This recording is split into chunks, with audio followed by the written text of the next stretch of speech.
percaya dengan kehidupan dunia. Sebab hari itu kamu akan menyesal pada hari itu kan. Pada hari akhirat tu. Bila kita terpedaya dengan kehidupan dan keadaan di dunia ni. Dan kehidupan kat dunia ni yang memperdayakan kehidupan kat dunia ni adalah syaitan. Jadi perlu diingat musuh kita yang nyata hanya satu. Musuh kita dalam dunia ni satu je. Itulah syaitan. Cuma namanya beza-beza. Nama tu kadang-kadang setan tu dalam bentuk manusia. Nama manusia tu kadang-kadang apa nak bagi nama yang tak ada kaitan dengan kita semua. Nama apa? Johnny. Contoh kan, tak ada kan nama Johnny sini. Rasa duk baca-baca ni tak ada lah. Nama dia Johnny tapi dia setan ni contoh kan. Ini tak ada kaitan dengan yang hidup maupun yang mati. Contoh semata-mata. Nama dia, jadi namanya beza. Atau mungkin kadang setan tu dalam bentuk TV. Nama dia television tapi dia sebenarnya setan. Tapi kita kata maknanya kita faham konsep musuh kita satu saja, setan. Jadi kaedah menghadapi musuh satu je lah. Macam mana kaedah kita menghadapi setan? Jadi dalam banyak-banyak godaan-godaan yang kita hadapi sekarang ni, maka kita tetapkan ni semuanya adalah setan-setan yang berupa objek-objek, benda-benda ataupun manusia-manusia yang ada di hadapan kita. Jadi kaedah kita berhadapan sama, semuanya sama. Yang pertama dengan isti'adah, minta perlindungan kepada Allah, dan kemudian dengan usaha kita melalui kaedah-kaedah yang diajarkan dalam syariat. Dan jangan sampai kita terpedaya gitu. Maksudnya ayat ni menunjukkan setan ni kaedah dia bukan tipu, tapi dia perdaya. Perdaya dengan tipu lain. Kalau tipu tu kita nampak kan, betul-betul tipu, betul-betul nampak penipuan-penipuan gitu. Tapi kalau memperdaya, maknanya kita merasa benda tu betul tapi rupanya salah. Itu perdaya. Jadi kita tu follow, kita duk buat benda tu dengan perasaan bahawa oh ini betul ni. Memang setan tunjuk, kata kadang-kadang setan suruh baca Quran. Setan suruh. Kita duk ingat, baguslah baca Quran tu. Rupanya kita baca Quran dalam bilik air. Kan? Maknanya dia perdaya. Dia menampakkan benda tu benda yang baik. Kan? Kita buat kebaikan-kebaikan kadang-kadang kan. Tetapi rupanya kita diberikan niat-niat yang tak baik. Kita buat benda-benda yang baik tapi dengan niat-niat yang tak baik. Kan? Maknanya itu kadang-kadang sebagainya perdaya. Setan memperdaya kita. Cuma kita kata dalam bab ni memang kalau nak tahu dan kenal bagaimana setan memperdaya kita dan juga kita nak kenal adakah kita sedang diperdaya atau tidak, itu memang tak boleh tidak kena melalui ilmu lah. Kita tak boleh reka sendiri juga. Nanti takut-takut bila lepas ni bila kata Ustazah kata kadang buat benda baik pun setan yang suruh. Tak payah buat benda baik lah, salah juga. Kita kena buat juga benda baik.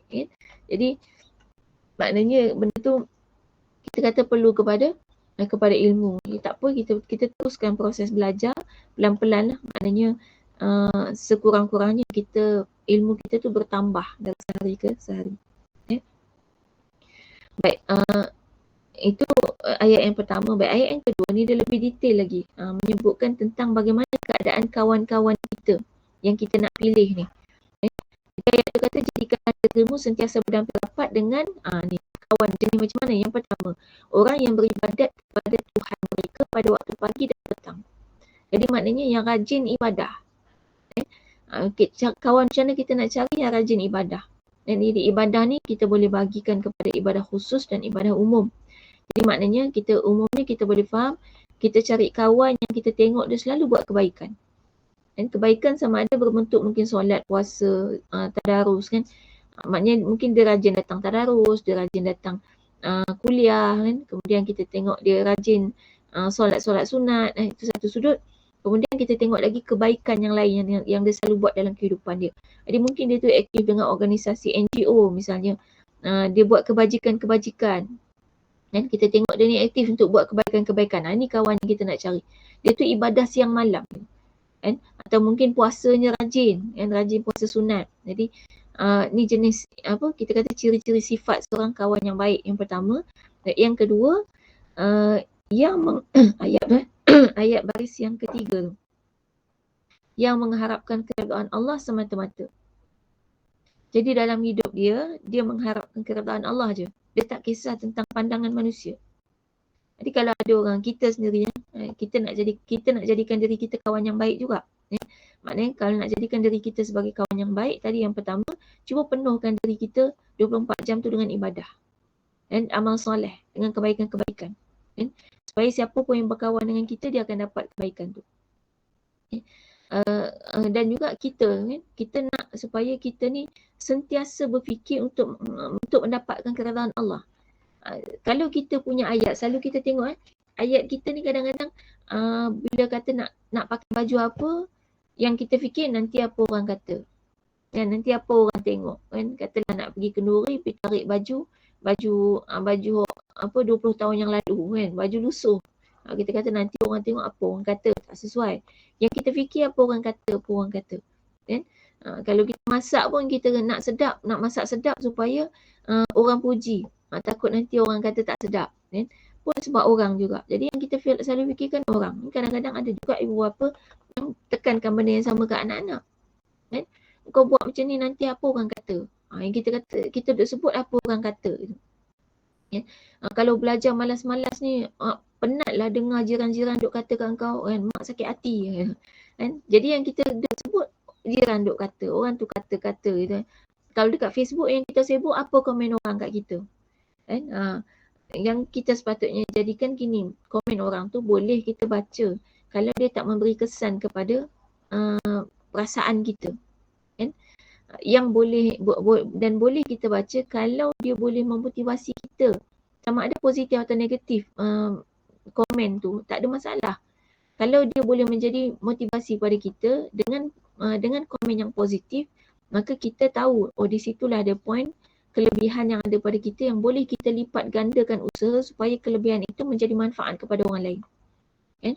Itu penting pujian. Pujian tujuannya adalah untuk kita kenal pasti di mana kelebihan kita supaya kita boleh manfaatkan kelebihan tu untuk kepentingan umum.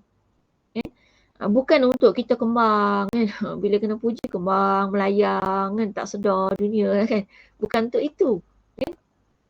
Dan kemudian komen negatif pula kita boleh manfaatkan kan, sebagai muhasabah diri kita. Jadi kalau misalnya kata orang komen negatif dengan benda yang sama berulang kali, boleh jadi itu betul. Mungkin kita boleh tanya pula pihak ketiga yang lebih mengenali kita, betul tak aku macam ni? Jadi kalau betul, maka itu adalah poin untuk kita memperbaiki diri. Kalau salah, tak apa, kita tolak ke tepi lah. Kita tak boleh nak elak daripada komen-komen manusia ni kan? Kita kata manusia ni memang sifatnya suka komen, suka komplain. Memang perangai dia dah kan?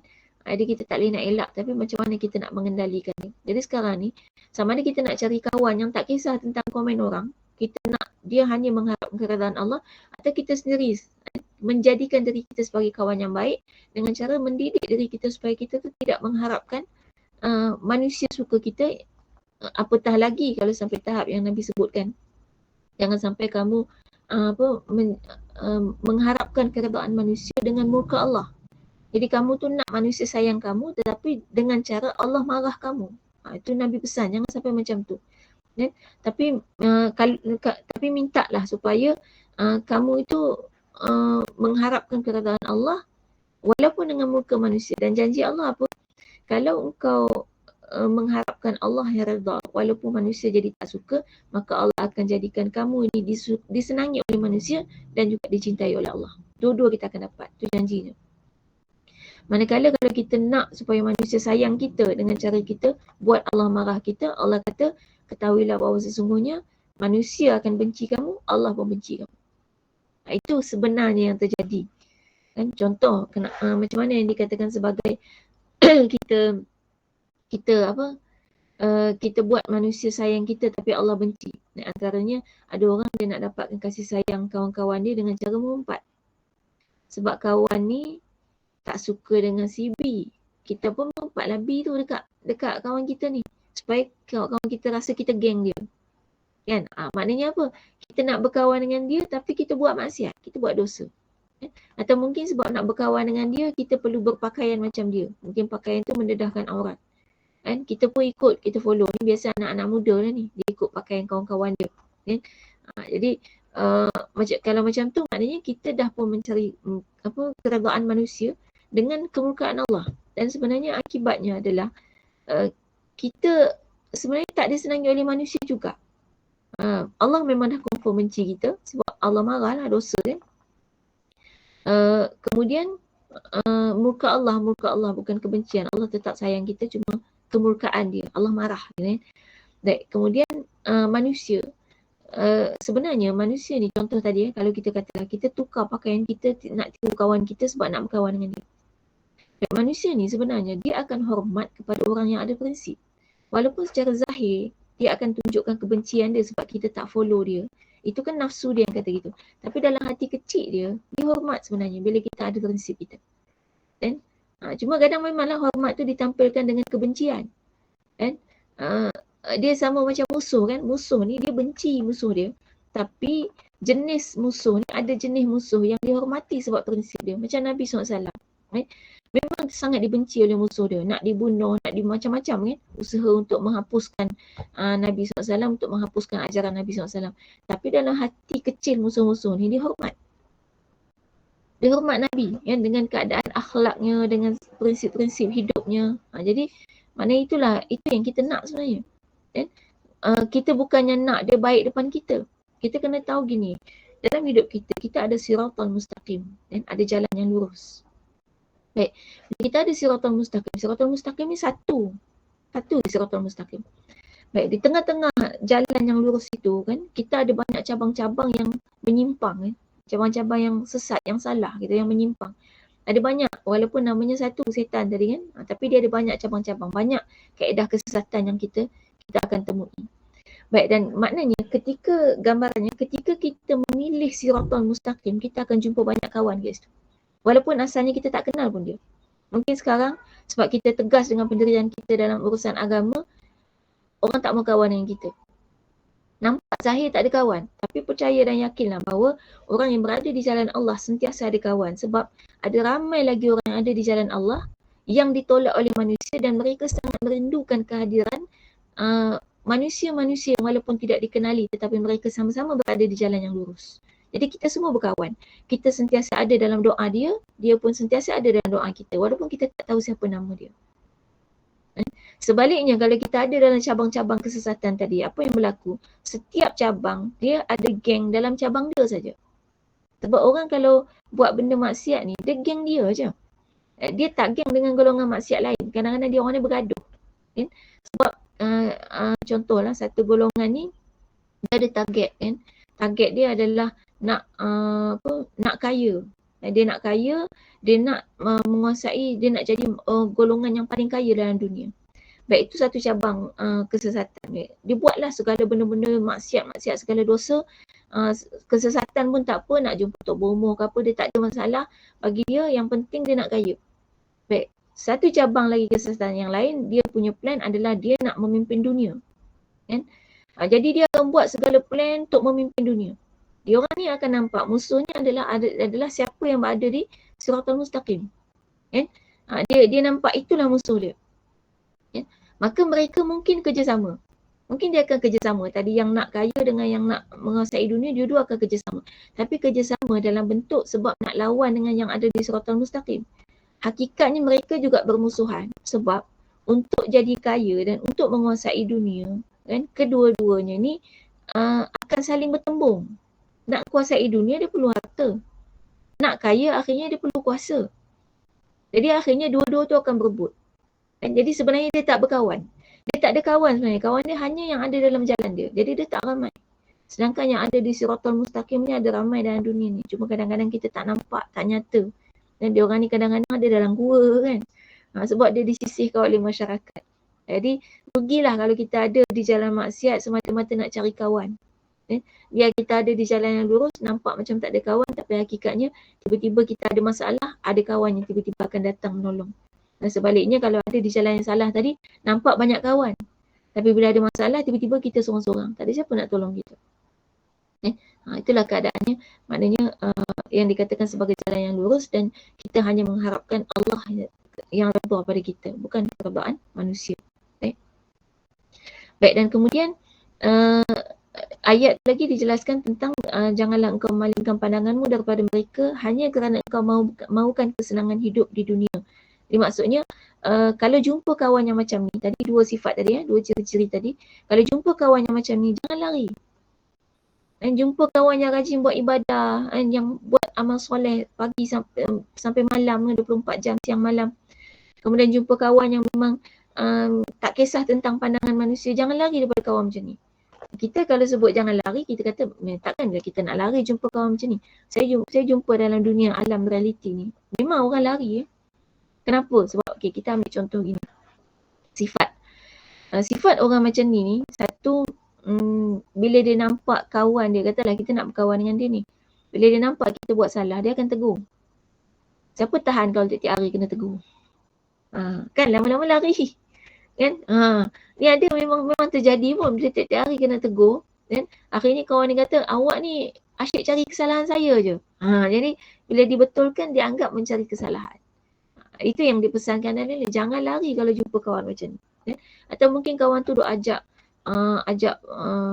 datang kuliah, kita rimah kan, kita nak rehat kat rumah kan, ajak datang kuliah, lepas tu nanti kejap ajak puasa sunat sama-sama, kita kata kalau nak buat amal, buat sendirilah, tak payah duk paksa-paksa orang. Kita kata gitu kan, kita penatlah nak buat amal banyak sangat macam tu, kita pun lari, kita cari kawan yang sporting. Kita kata sporting ni semua boleh buat, semua tak ada masalah kan. Atau mungkin misalnya kawan ni menjaga makanan halal haram, tiba-tiba kita beli makanan terlupa check logo, dia belik-belik tak ada logo halal lah, kita rimas kawan macam tu, menyusahkan. Benda kita beli bukan murah dan dia sedap-sedap je komplain tak ada halal kan. Kita kata gitu, dah lah tak payah tunjuk kat dia lah benda apa kita beli.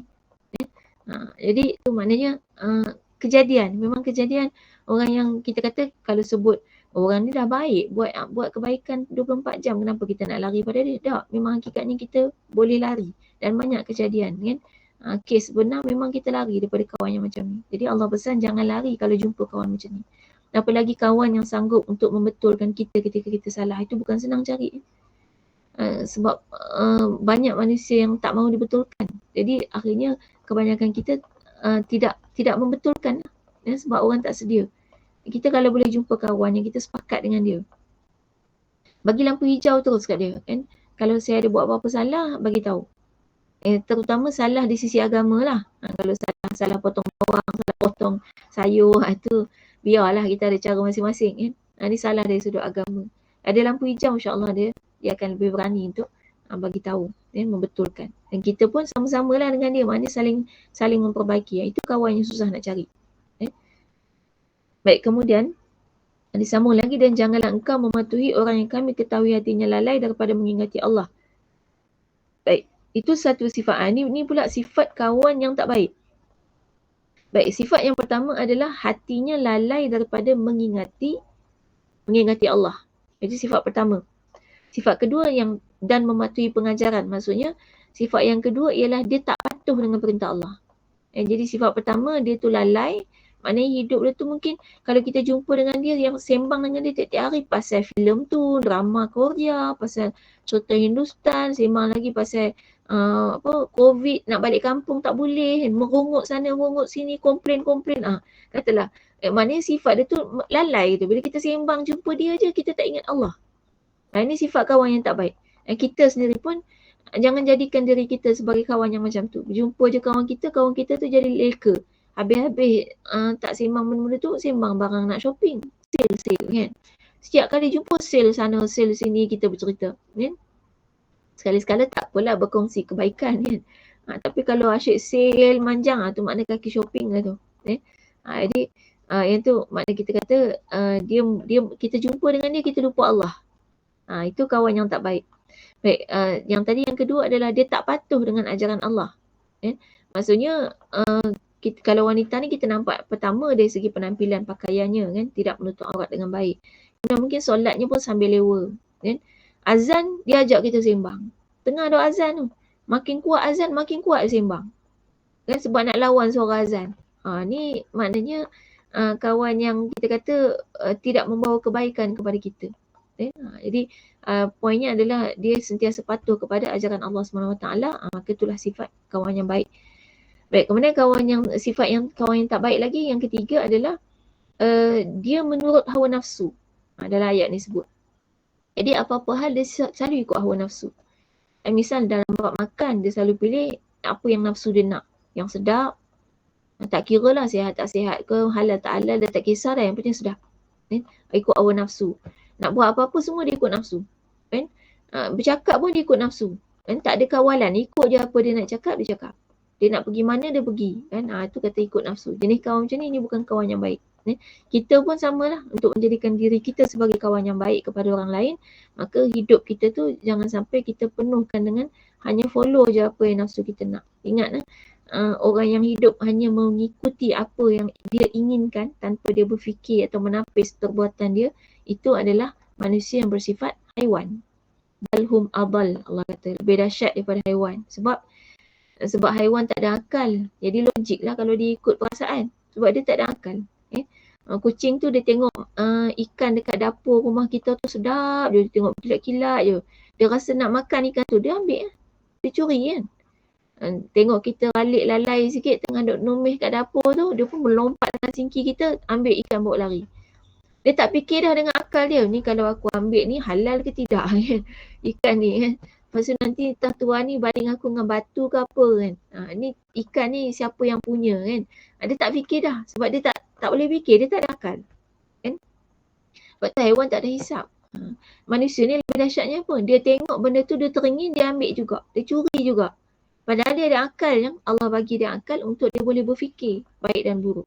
Saya ingat dulu ada masa kat universiti kan, orang selalu kehilangan pakaian kat ampayan. Dan pakaian yang hilang tu cantik-cantik. Rupanya akhirnya dicek-cek adalah seorang student. Dia memang ada masalah psikologi katanya. Katanya masalah psikologi. Boleh buka almari tu, semua pakaian hilang tu ada dalam tu. Jadi dia bila disiasat apa dia buat sebenarnya, dia kata dalam fikiran dia tu, dia merasa semua pakaian cantik adalah dia punya, dia kata. Saya tak tahulah ni sakit psikologi macam mana. Dia kata itu masalah psikologi katanya. Maknanya akal dia tak berfungsi dengan baik lah kalau betul dia sakit kan. Tapi kalau tidak masalah mental, maknanya memang masalah nafsu. Nafsu dia asalkan nampak cantik dia rasa dia ambil. Jadi itu maknanya yang jenis ikut hawa nafsu. Yang jenis ikut hawa nafsu ni daripada kawan dengan manusia yang ikut hawa nafsu, baik kawan dengan binatang. Sama-sama ikut nafsu, kawan dengan binatang lagi baik, dapat manfaat. Sebab kawan dengan binatang ni kita dapat faedah dari segi hubungan kita dengan alam. Bila kita lekat banyak dengan alam, kita lebih sihat. At least dapatlah tu kesihatan daripada kawan dengan manusia yang macam binatang tu. Yang ikut nafsu tu tak dapat tak tu. Kesihatan tu tak dapat. Jadi tambah pula penyakit mental kita, ikut juga hawa nafsu sama macam dia. Baik. Dan sifat yang keempat untuk kawan yang tak baik ni adalah melampaui kebenaran. Maksudnya al-haq, al-haq ni kebenaran, dia selalu melampau. Kalau kata ada melampau ni maknanya satu, dia bersifat melampau bermakna dia tolak kebenaran, dia tidak melaksanakan kebenaran. Kemudian yang keduanya dia tolak dengan hujah-hujah. Itu melampau. Jadi misal katalah dia tak solat. Lepas tu dah tak solat, kita tanya kenapa tak solat. Itu satu dah dia melampaui kebenaran. Maksudnya dia sepatutnya tanggungjawab dia adalah untuk solat, dia tak solat. Kenapa? Itu boleh kata solat tak wajib. Ataupun kata kita tak payahlah susah payah, kita senang. Tuhan nak kita mudah. Kenapa kita nak susah-susah pula solat? Biar mudah lah, tak payah solat. Dia kata gitu. Ini kena jawab pakai logik orang gini. Memang kadang kita kata mudah, biar mudah lah. Kalau solat kan susah. Kalau tak solat mudah. Allah kan nak kita mudah. Kenapa dia suruh kita solat? Susah tu nak jawab. Kalau ada orang cakap macam ni, kita jawab balik kat dia. Kalau gitu, tak payahlah makan. Makan kan susah. Nak kena cedok nasi, nak kena tangan, kalau pakai tangan ke pakai sudu, nak kena cedok makanan, nak kena kunyah pula gigi kita. Kan gigi kita tu ada yang dah sakit gigi lah, apa susah. Lepas tu nak kena telan, dah ada makanan, perut buah pinggang bekerja, nak kena buang lagi banyak kerja lah. Baik tak payah makan lah kan senang. Kenapa makan? Makan lagi susah pada solat. Banyak proses. Tapi kenapa kita makan? Itu maknanya kita kata, itu jawapan lah. Kita kata senang tu bukan maknanya tak payah buat apa-apa. Senang tu maknanya apa yang tubuh badan kita merasa rehat dengan perbuatan tu. Dan hakikatnya dengan solat badan kita rehat. Itulah ada kajian saintifik. Malah makan yang buat badan kita penat buat kerja. Pinggang kita tu penat sangat, tambah-tambah lauk kita tu ada daging masak merah, ada ayam tom yum kan. Lepas tu tambah lagi ikan 3 rasa kan. Apa lagi? Lengkap semua, daging, ayam, ikan semua ada. Penat buah pinggang kita buat kerja. Kan? Dia kerja sebenarnya. Bila makan kita buat kerja. Solat je yang kita rehat. Kan? Jadi itu maknanya bentuk-bentuk melampaui kebenaran. Kita ni kalau katalah kita buat maksiat, buat dosa, jangan sampai berhujah mempertahankan. Tu je. Dan mengakulah kita tu salah dan taubat. Cukup. Dan jangan sampai mempertahankan diri kita. Baik. Kemudian dalam ayat yang lain, muka surat 79 tu, Allah sebut, a'udzubillahi minasyaitonir rajim, al-akhillau yawma idin ba'duhum li ba'din adu illa al-muttaqin. Pada hari itu sahabat-sahabat karib setengahnya akan menjadi musuh kepada setengah yang lain, kecuali orang-orang yang persahabatannya berdasarkan takwa. Iaitu iman dan amal soleh. Ayat lain, ya wailata laitani lam attakhidh fulanan khalilan. Wahai celakanya aku, alangkah baiknya kalau aku tidak mengambil si dia itu menjadi sahabat karib. Ini dia ayat penyesalan kita di akhirat. Allah dah bagi tahu dialog ni ada. Yang pertama, Allah bagi tahu bahawa kawan-kawan rapat kita kat dunia ni semuanya akan jadi musuh ketat kita kat akhirat, kecuali yang berkawan atas dasar takwa. Jadi cek balik, kita kawan dengan kawan kita tu kenapa? Kalau budak-budak, kita boleh tengok dia. Kadang-kadang dia kawan dengan seorang tu sebab budak tu pandai. Dan ataupun dia kawan dengan kawan ni sebab dia rajin buat kerja sekolah. Senang sikit nak pergi sekolah, tiru je kawan ni kan. Ataupun ada juga, saya ingat zaman sekolah rendah dululah, yang berkawan dengan kawan ni sebab dia lawa. Ada juga kan. Yang handsome ada banyak kawan, yang lawa banyak kawan kan. Sebab banyak kepentingan dunia. Ada lagi yang suka kawan dengan kawan ni sebab dia kaya. Dia anak orang kaya. Kan? Jadi pergi sekolah je dia bawa barang mahal-mahal. Siapa kawan dia selalu dah dapat. Ya? Jadi ramailah kawan dia sebab dia kaya. Jadi ni semua kawan-kawan yang untuk kepentingan dunia. Kita hari ni dah dewasa kalau kita masih lagi memilih kawan dengan cara macam tu. Mungkin dah dewasa lain sikit caranya. Kita pilih kawan yang berjawatan sebab senang kita nak naik pangkat. Kan? Kita pilih kawan yang ada pangkat-pangkat tertentu di jabatan-jabatan tertentu. Senang kita nak potong queue. Kan? Nak buat urusan apa-apa potong queue. Kan? Kita berkawan dengan kawan-kawan yang kaya, senang nak minta bantuan. Kan? Itu semua adalah berkawan dengan kepentingan-kepentingan dunia. Ini semua akan jadi kawan, akan jadi musuh ketat kita dekat akhirat nanti. Sebab kita bukan berkawan dengan dia atas dasar takwa. Kita bukan berkawan dengan dia supaya kita lebih dekat dengan Allah. Opposite, bertentangan daripada kawan yang macam ni. Ketika kita berkawan dengan atas dasar takwa, maka Allah janjikan kita akan mendapat naungan di padang mahsyar. Pada ketika tak ada naungan lain selain pada naungan Allah. Itu adalah dua sahabat yang berkawan kerana Allah, mereka bertemu kerana Allah dan berpisah kerana Allah. Jadi persahabatan ni, kawan-kawan kita ni, dia bukan cerita kat dunia je, dia sampai akhirat. Lepas tu kawan kena pilih. Siapa dia kawan yang kita rasa kalau kita berkawan dengan dia, kita boleh berkawan sampai dalam syurga, sampai akhirat dengan dia. Boleh cek balik kawan-kawan. Kalau perlu list lah. Tengok. Kawan-kawan yang kita rasa bila kita berkawan dengan dia, kita boleh kawan sampai akhirat. Yang maknanya kalau sampai dia masuk syurga, dia cari kita. Kalau kita masuk syurga, kita cari dia. Kawan yang sampai macam tu. Itu ada, memang berlaku. Ketika Allah dah masukkan semua manusia ke dalam syurga dan neraka, yang duduk dalam syurga ni dia santai, dia relax, rehat, tak ada apa-apa kan. Yang dalam neraka yang penat kan, sebab dia diseksa, azab sampai tak sempat fikir apa-apa.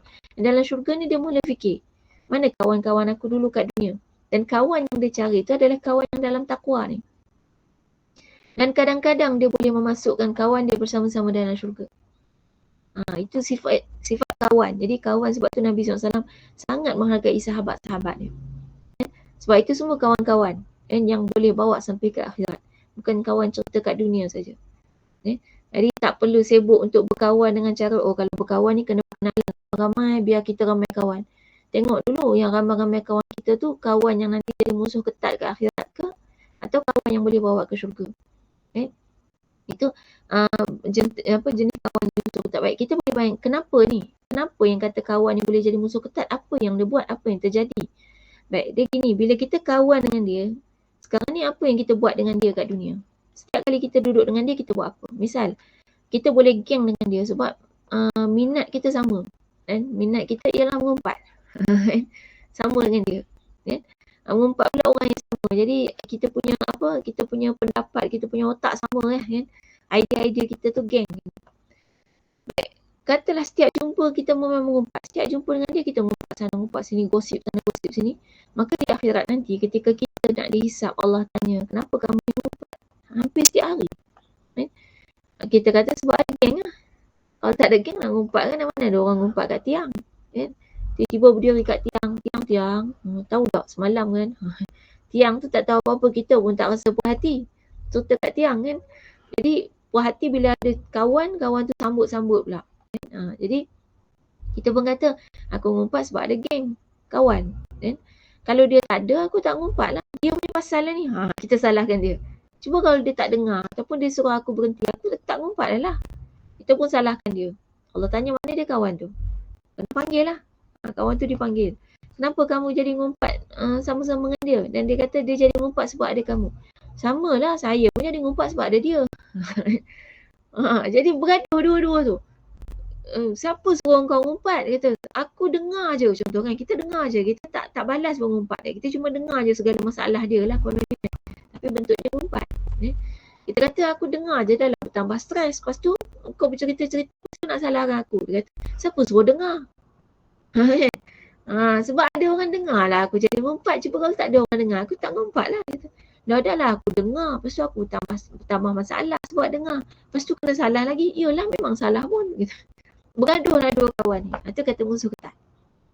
Jadi kalau kita memang berkawan dengan atas dasar maksiat lagi, kan, apatah lagi atas dasar memang buat dosa-dosa bersama dengan dia ni, geng-geng yang merompak sama-sama kan. Tu kalau kita perempuan ni, itulah dosa-dosa mulut dah biasanya kan.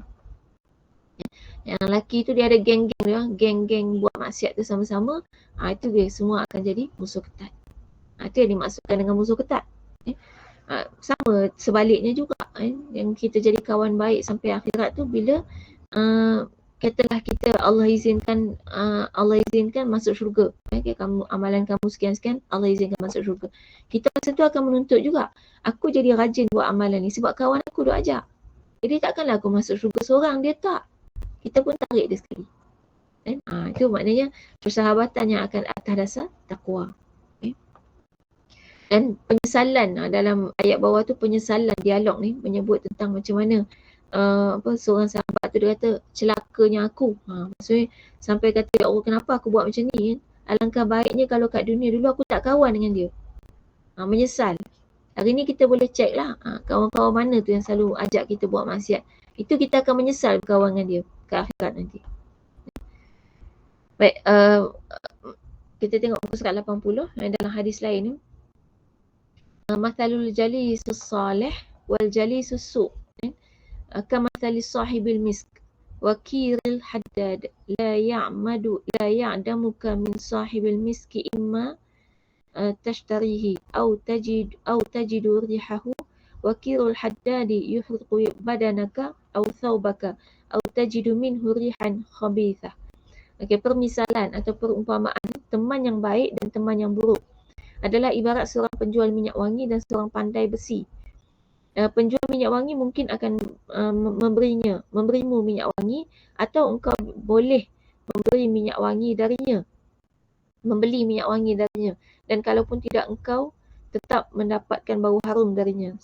Sedangkan pandai besi boleh jadi percikan apinya mengenai pakaianmu, dan kalaupun tidak, engkau tetap mendapatkan bau asapnya yang tidak sedap. Ini terjemahan dia guna bahasa Indonesia. Dia tak ubah tu. Bisa tu boleh lah kan. Pandai besi tu maknanya tukang besi. Baik, jadi maknanya dia perumpamaan kawan baik dengan kawan tak baik ni umpama penjual minyak wangi dengan tukang besi. Jadi kalau penjual minyak wangi, kita berkawan dengan dia, paling kurang dia mungkin akan bagi minyak wangi kat kita. Kita kan kalau kawan dengan kawan berniaga, kadang-kadang dia bagi kan. Ada yang jual kuih kan, dia bagi kuih kat kita kadang-kadang kan. Jadi yang jual minyak wangi, kadang dia bagi kat kita. Ataupun kalau tidak pun kita boleh beli pada dia. Dan siapa yang berkawan dengan kawan-kawan yang berniaga, jangan duk harap kawan tu bagi kat kita free. Kesian dia berniaga. tolonglah belilah kat dia. Dah ada kawan kita beli kat dia. Kalau boleh bayar lebih lagi. Dan sebab kawan. Jadi kalau yang imbang lagilah bagus. Kadang-kadang dia bagi, kadang-kadang kita beli untuk misalnya nak kenduri, kita order dengan kawan kita. Dan itu untuk saling tolong-menolong dalam ekonomi. Baik, maknanya macam itulah kalau penjual minyak wangi. Ataupun kalau minyak wangi ni, kalau kita tak beli kat dia, dia tak bagi kat kita, paling kurang kita dapat wangi dia. Kan? Sebab kita kawan dengan dia, kita dekat dengan dia. Kan? Bila-bila masa kita dapat wangi dia. Katalah kita duduk kat kedai minyak wangi dia tu sampai 2 jam. Adalah lekat sikit-sikit kat baju kita tu. Kan? Terkena dekat, tercalik kat mana ke kena wangi. Kan? Cuma ni kalau perempuan cerita pasal wangi ni panjang sikit lah cerita dia. Perempuan tak boleh wangi-wangi kat luar. Ni kalau orang lelaki sunat. Cuma kita ambil sebab hadis ni umum. Paling kurang nak bayangkan wangi ni maknanya kebaikan kita dapat. Baik, kalau tukang besi, hari ni mungkin kita susah nak tengok tukang besi sebab besi semua buat kat kilang. Dah tak pakai tukang besi lah. Tapi kalau biasa tengok cerita-cerita tradisional, tukang besi ni kan, besi tu dia masukkan dalam oven pemanas dia. Oven besi ni nak dicairkan kena sampai 1000 darjah Celsius kepanasan. Dia masukkan dalam tu, lepas tu sapi hitam. Orang tukang besi ni biasanya memang comot lah muka dia hitam-hitam kan. Lepas tu dia keluarkan, lepas tu dia ketuk pocik-pocik api, lepas tu celup dalam air. Lepas tu kira badan dia tu mana ada bau wangi tukang besi. Memang bau besi lah. Bau arang, bau kuat dengan peluh-peluh dia semua. Bila kita katalah kita duduk kat kedai dia lama-lama, kita akan dapat lah baju kita pun lekat dengan bau-bau arang tu semua kan? Bau-bau besi tu. Jadi itulah perumpamaan kawan yang baik tadi yang bagi bau wangi. Kawan yang tak baik adalah yang memberikan bau-bau busuk kepada kita, yang memberikan kesan-kesan yang tak baik kepada kita. Jadi memang kawan tu sangat mempengaruhi. Baik, dalam hadis yang lain, ar-rajulu ala khalilihi falyanzur ahadukum may yukhalil. Agama seseorang sesuai dengan agama teman dekatnya. Hendaklah kalian melihat siapakah yang menjadi teman dekatnya. Ni yang kita kata, kita boleh kawan dengan semua orang, tapi siapa kawan rapat kita, itulah dia gambaran agama yang ada pada kita. Bukan maknanya kalau berkawan dengan orang agama lain, maknanya kita pun ikut agama dia. Tak, bukan gitu. Kawan tak apa. Tapi ni kita cerita sahabat karib kan. Kawan dekat yang setiap kali ada masalah, kita cari dia. Setiap kali apa-apa kita memang dalam fikiran kita tu dia lah. Dia lah orang yang paling kita sayang di kalangan kawan-kawan kita. Yang paling dekat dengan kita tu lah. Yang agama ni maksud dia bukannya agama Islam, Hindu, Kristian, Buddha, bukan gitu. Agama ni maksudnya adalah ketakwaan kita.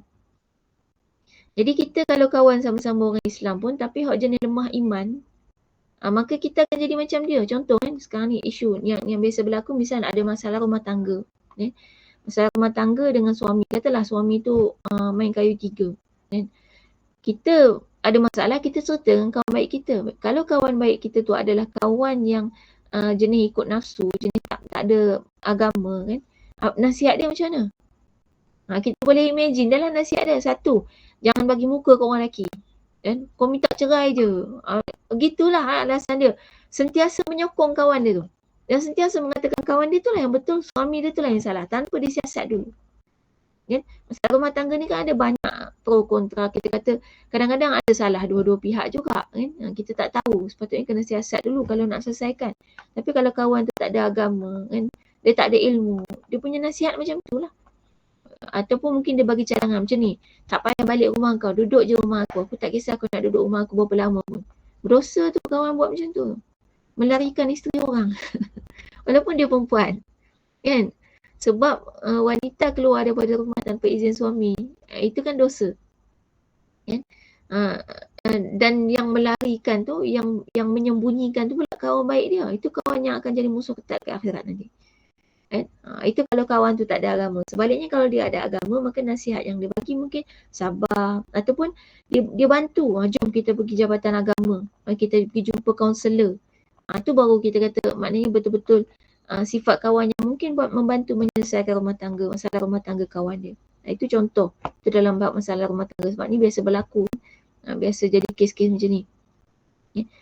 Ni kadang-kadang kalau dalam budaya Melayu ni, kadang kita menganggap suami tu macam orang luar. Kawan baik tu lah yang tahu semua benda. Suami tak tahu apa-apa. Dalam Islam tak boleh macam tu kan.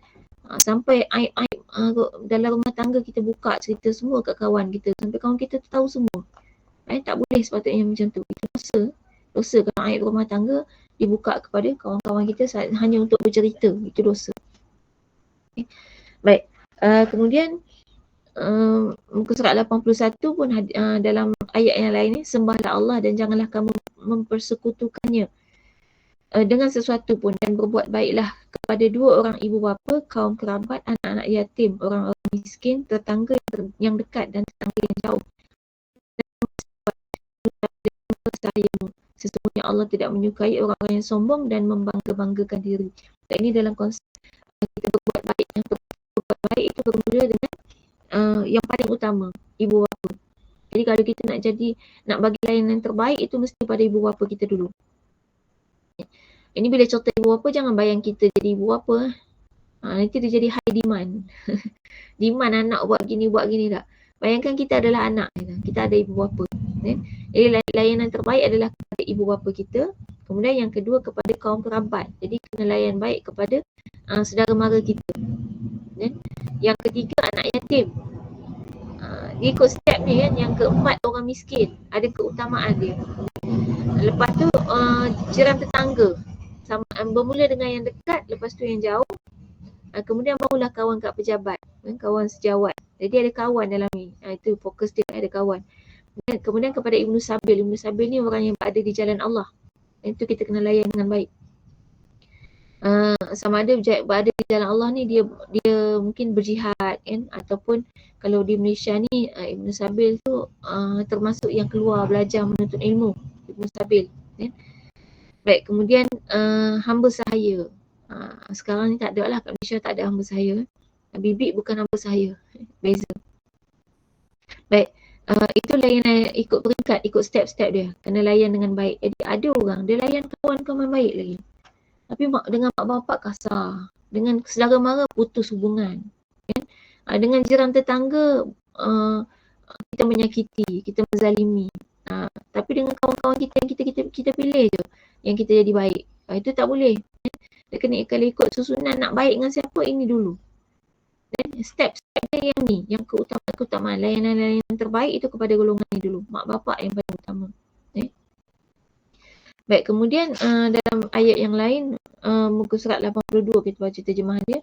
Dan hamba-hamba Allah Ar-Rahman yang diridainya ialah mereka yang berjalan di bumi dengan sopan santun. Dan apabila orang-orang yang berkelakuan kurang adab menghadap kata-kata mereka menjawab dengan perkataan yang selamat, iaitu perkara yang tidak diingini. Baik, sopan santun poin dia. Maknanya ini kaedah dalam kita nak berhubungan sesama manusia, nak menjaga hubungan sama manusia. Yang pertama dengan sopan santun, dan kemudian menjaga adab-adab kita dan juga lidah, kata-kata kita, lisan kita. Baik, yang dikatakan sopan santun kita dah pernah bincang sebelum ni. Apa dia sopan santun? Bukan yang jenis pijak semut tak mati tu kan. Bukan yang tu. Sopan santun makan pinggan tak bunyi, sudu tak bunyi kan. Bukan yang tu. Tapi sopan santun maknanya kita sopan. Kalau Allah tu maha penyantun, maknanya Allah tu maha membalas kita dengan apa yang sesuai dengan kita. Jadi sopan maknanya kita membalas perbuatan orang dengan apa yang sesuai dengan perbuatan dia. Tapi dia berlipat kali ganda lebih baik. Kalau orang tu buat baik, orang sopan dia akan balas dengan berlipat kali ganda lebih baik. Dan kalau orang tu berkasar, maka kita balas dia dengan yang sewajarnya. Bukan berlipat kali ganda lebih kasar dah. Dengan yang patut gitu, yang sewajarnya. Contoh, orang sombong, kita kena sombong balik kat dia. Itu kaedah dia. Tak boleh terus tawaduk dengan orang sombong. Terutama orang yang sombong, yang bila kita tawaduk bertambah kesombongan dia. Kaedah tawaduk salah terhadap orang sombong. Contoh kan, ada orang dia kaya terkejut, kaya mengejut ni. Tiba-tiba balik kampung bawa balik handbag 30,000. Dia tunjuklah kat saudara mara sekampung. Ni handbag ni 30,000. Oh ya ke? Kita dompet 30,000. Handbag lagi mahal lah. Maknanya sombong balik kan. Tujuannya apa? Dia termalu lah. Tak jadi dah lah nak heboh kat orang. Kan? 30,000 punya handbag. Jadi itu maknanya sombong. Tapi jangan sampai menipu. Dompet harga RM3 ngaku 30,000. Tak boleh lah. Maknanya boleh jadi sebenarnya orang tu sombong, tapi kita sebenarnya lebih kaya pada dia. Tapi kita tak sombong. Tapi bila dia sombong dengan kekayaan dia, maka kita boleh sombong kepada dia je. Jangan pada orang lain pula. Itu maknanya membalas dia, itu sopan. Membalas dia dengan apa yang sewajarnya. Yang baik, lebih baik untuk dia. Itu memang nak jadi orang sopan pun kena ada ilmu juga. Ada kaedah dia. Baik, dan kemudian kita jaga adab kita. Adab ni biasanya benda-benda yang tak dosa pun kalau tak buat. Tapi kalau kita jaga, itu akan lebih baik. Baik, dan membalas perkataan dengan selamat, maknanya yang tak membawa kemudaratan. Maksud dia gini, bukan perkataan mesti yang lemah lembut, sopan santun baik tak. Perkataan selamat ni ada banyak. Semua perkataan yang wujud dalam dunia ni ada tempat dia yang kita boleh guna. Walaupun perkataan tu kita kata kasar, tapi ada tempat dia. Tempat tu memang tak boleh cakap lembut, orang tak faham. Kan? Dia memang bahasa dia memang kena macam tu, baru orang faham. Maka tempat tu lah yang sesuai, jangan pergi guna tempat lain. Jadi bahasa kita ni kena fleksibel lah. Fleksibel, jangan statik yang kita kata ini cara aku, ini bahasa aku, orang kena faham. Dia bukan gitu, kita yang kena fleksibel.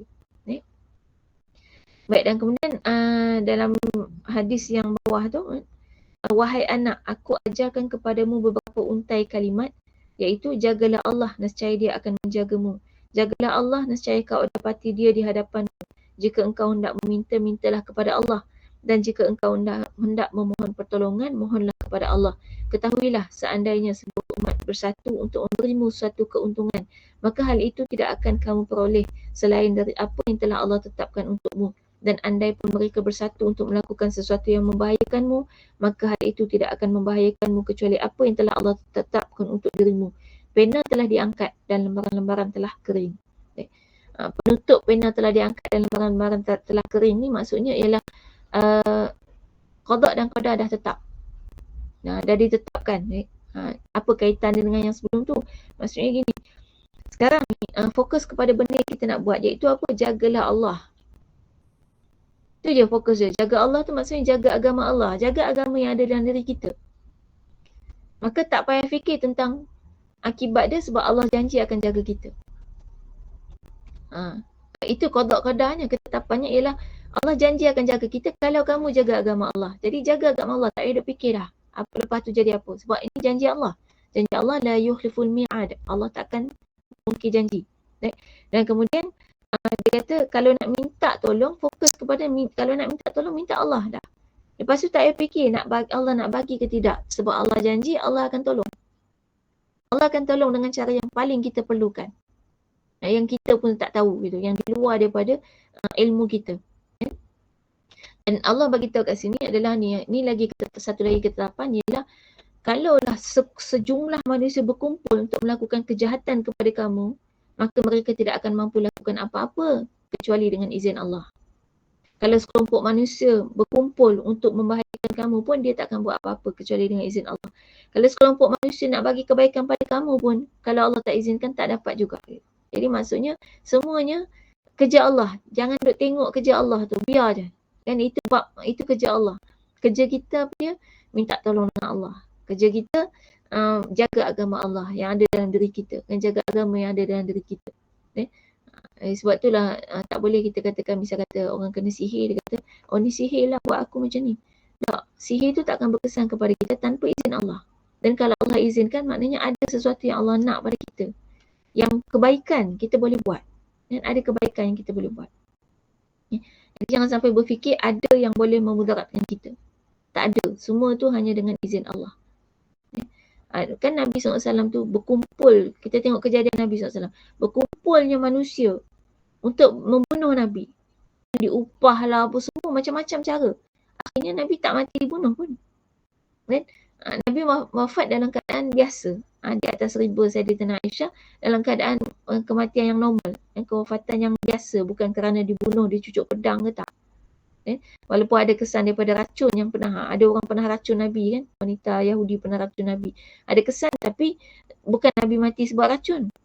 Tu kita kata walaupun manusia berhimpun tu buat kejahatan pada kita, kita tak kisah yang tu. Yang penting kita tetap ada di jalan Allah. Baik, insyaAllah setakat tu kita berhenti dulu. Ada apa persoalan?